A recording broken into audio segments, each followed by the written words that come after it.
Okay, welcome to lesson 4. In this lesson, we're going to briefly talk about patient advocacy and being an ambassador for the dental office.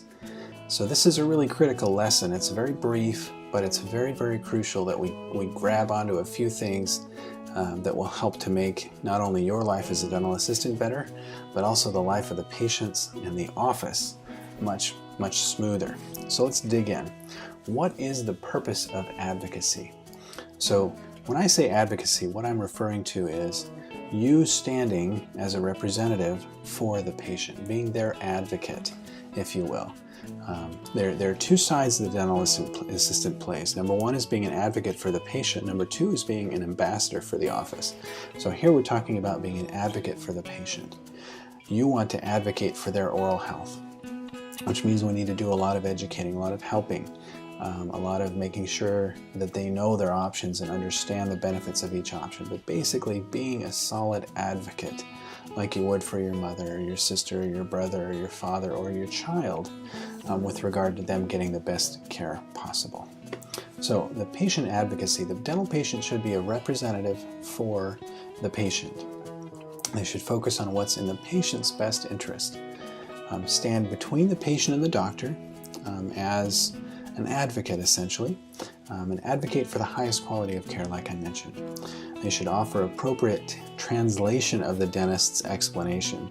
Now, that's not to say that the dentist doesn't speak English or the language that's spoken in the office well or well enough. That's to say that oftentimes a dentist will explain something to a patient, the dentist leaves the room, and the patient turns to you and says, "What did he just say?" They want an explanation in layman's terms, in very simple, down-to-earth terms. So that's important. That's a very important part of being a dental assistant, is offering translation of what the dentist just said to you. Really connect with the patient. And always remember that the patient is who pays your salary. Even though that check may come from the dentist or the dental office or the corporate support structure, without these patients that you're advocating for, that check would not be coming in. So these really are who we should be focusing on. You know, it's important that we please the office and the dentist from the standpoint of being good, efficient workers. But it's all about patient interaction and advocacy. So how do we stand for oral health? Well, we know that patients often minimize their own dental problems. All of us do. I do as a dentist. We know that parents often put their own health last. They put their children first, even to the point where they'll do braces for 3 or 4 or 5 of their kids before they even get a checkup for their own teeth. We know that patients usually don't consider the end outcome of some dental problem like an abscess or a chipped tooth. They want to worry about now, and oftentimes are focused on finances.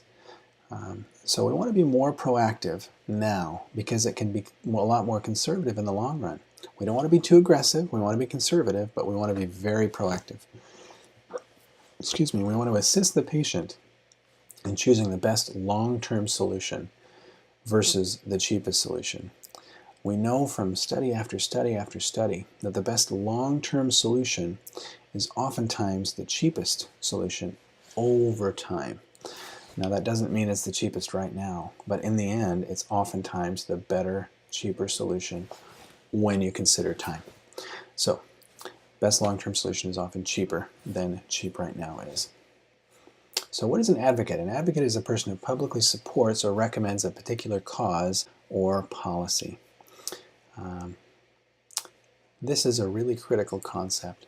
We want to make sure that all of us as part of the dental team, dental assistants in particular, because of the interaction, the unique position they have in interacting with the patients, that they take this very seriously with regard to being a good, solid advocate.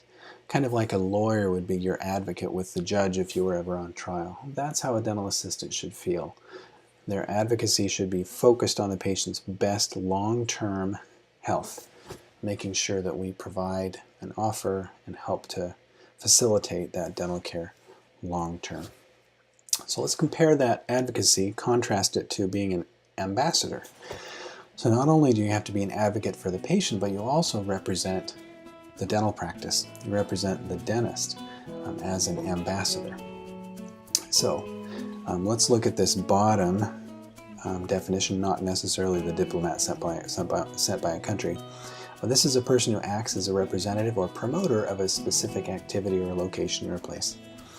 So this is important that you understand. As a dental assistant, you not only advocate for the patient, but you represent the dentist and the office. So anytime you're being paid to be in the office, you should be on your best behavior. Kind of like, Disney has an on-stage, off-stage. If you're on stage, you're on stage. Always be on your best behavior. And this shouldn't be something that you have to change, you have to flip a switch necessarily.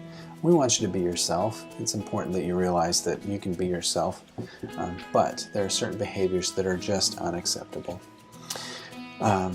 Okay, so let's talk about another exercise here. Take a few minutes to write down the roles in your life outside of dentistry where you currently serve as an ambassador. Do the same for those roles where you are an advocate. What are the main differences between an advocate and an ambassador in your life? What do you think? Take a few minutes, really consider these. This is an important thing.